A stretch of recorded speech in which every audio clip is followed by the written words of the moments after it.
कि जिसका जितना अधिक कंठ सुंदर होगा, जिसको जितना अधिक राग रागनी का ज्ञान होगा, या जितना अच्छा मधुर बोलना आएगा, उतनी सुंदर कथा कह पाएगा। पर गोस्वामी जी की दृष्टि में ऐसा नहीं है। गोस्वामी जी की दृष्टि में सबसे सुंदर कथा कौन कह सकता है?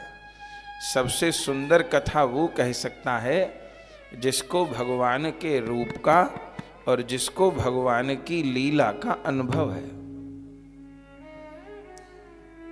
जिसकी नाम जप में अनुरक्ति नहीं है, जिसके हृदय में भगवान के रूप की स्फूर्ति नहीं है, जिसके हृदय में भगवान की लीला की अनुभूति नहीं है, वहां पर कथा का प्रकाश नहीं होगा। आज के समय में हर चीज के मापदंड बदल गए हैं।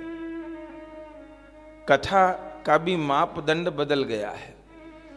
कथा तो भगवान की अच्छी ही होती है, लेकिन उसके गायन की भी एक विधि है। जे गावहिए चरित संहारे, इन चरित्रों को संहार के गाना होता है। संहार के गाने का क्या अर्थ है? संहार के गाने का अर्थ है कि जिसको पात्रों की मर्यादा का भान है। नहीं तो ऐसी भी कथा होती हैं, राम आया, सीता गई, लक्ष्मण बोला, भरत ने ये कहा, कौशल्या चली गई, दशरथ बोले, ऐसी भी कथा होती है। लगता है कथा हो रही है कि ईंट पत्थर बरसाए जा रहे हैं। राम आया, सीता गई, भरत बोला, लक्ष्मण गया, ऐसा बोलेंगे? अपने प्रभु के लिए ऐसा उच्चारण करेंगे? जे गावैये चरित संहारे, तो पहले तो वाणी की संहार। संतों का नाम कैसे लेना है? कबीर कहता है, तुलसी कहता है, ऐसा बोलेंगे? महापुरुषों का नाम ऐसे लेंगे? अपने माँ बाप का नाम ऐसे लेते हैं क्या? तो जे गावहिए चरित संहारे, परम पूज्य श्री डोंगरे जी महाराज, ये कहना था कि लाला ने मटकी फोड़ी तो जसोदा मैया ने लाला का कान पकड़ के और लाला की गाल पे चपत लगा दी। ये कहना था। अब मुझे कहा ही नहीं जाए कि जसोदा जी ने लाला को थप्पड़ लगा दिया, कैसे बोले? तो क्या बोले?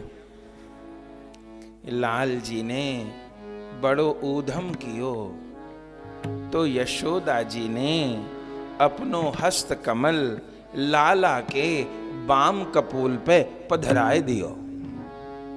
हे राम,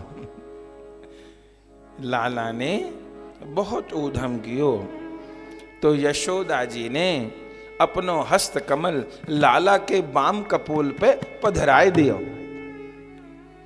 एक ये भी बोलन हो सकती है। तो जे गावहिए चरित संहारे, पहले तो वाणी की संहार। ये वाणी की संहार भी जिसने संतों का सत्संग किया है उसी को आएगी, जिसने गुरुजनों का अनुगत्य किया है उसी को आएगी, वरना आएगी नहीं। वो पग पग पे झलकेगी। और फिर श्री गुरु चरण सरोज रज निज मन मुकुर सुधार, अपने मन रूपी मुकुर को सुधार ले, संवार ले। तो गड़बड़ क्या है मन रूपी मुकुर में? बोले अभी दर्पण में जाने कितने कितने बिंब का प्रतिबिंब आ रहा है, कितने कितने चित्रों की छाया आ रही है।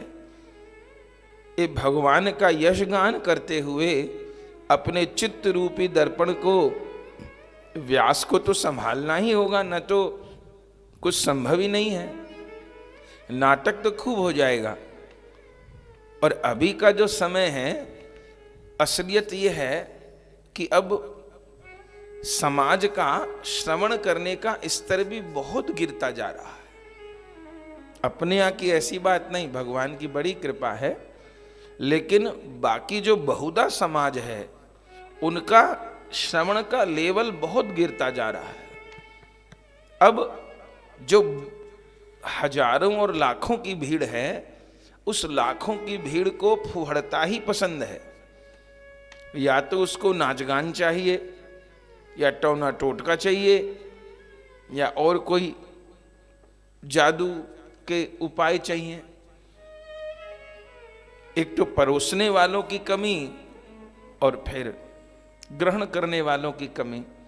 तो इससे होता क्या है, सामने वाले को प्रसन्न करने के लिए धीरे धीरे, एकदम ये नहीं होता है, धीरे धीरे कथा के स्तर में गिरावट आती है। धीरे धीरे शब्दों में गिरावट आने लग जाएगी। सरल करने के लिए, हंसाने के लिए, मनोरंजन के लिए भाव में गिरावट आने लग जाएगी, शब्दों में गिरावट आने लग जाएगी, प्रस्तुति में गिरावट आने लग जाएगी, और फिर समाज भी वैसा ही हो जाएगा। और उससे फिर हानि हो जाती है। हानि क्या हो जाती है? ये जिस कथा के लिए कहा गया, हम लोग कल भरत के ऊपर जिन चौपाइयों का गान कर रहे थे कि सावधान सुन सुमुख सुलोचनी, भरत कथा भवबंध विमोचन। ये जनक जी के मुख की पंक्ति है। जनक जी सुनैना जी को कहते हैं, देवी सावधान होके सुनो, सावधान सुन सुमुख सुलोचनी, भरत कथा भवबंध विमोचनी। भरत जी की कथा भवबंध का विमोचन करने वाली है। लेकिन जब इतनी मिलावट हो जाएगी, इस कदर मिलावट हो जाएगी, तो क्या होगा? तो फिर जैसे आटे के भीतर कोई एक चम्मच रेता डाल दे तो फिर उसकी रोटी बनाई जाए, तो रोटी तो शायद फिर भी बन जाएगी, पर वो ग्रहण करने योग्य नहीं रहेगी, पाने योग्य नहीं रहेगी। और जो उसको पाएगा उसका स्वास्थ्य बिगड़ जाएगा, लाभ नहीं होगा उसको। न तो कथा कालनेमी भी गा रहा था और बहुत जोरदार गा रहा था, ऐसे ही गा रहा था कि हनुमान जी मोहित कर लिए, लेकिन ये वाली शर्त पूरी नहीं हो रही थी जो गोस्वामी जी कह रहे हैं ना, श्री गुरु चरण सरोज रज निज मन मुकुर सुधार, बरनउ रघुवर बिमल जस जो दायक फल चार। न तो काल में बहुत रागों में कथा गा रहा था, लेकिन बात नहीं बनी। बोले श्री गुरु चरण सरोज रज निज मन मुकुर सुधार। अपने मन रूपी दर्पण को, श्रोता को, साधक को भी सुधारना होगा और वक्ता को तो सुधारना ही होगा। श्रोता को कहीं छूट भी है, वक्ता को तो कहीं छूट नहीं है।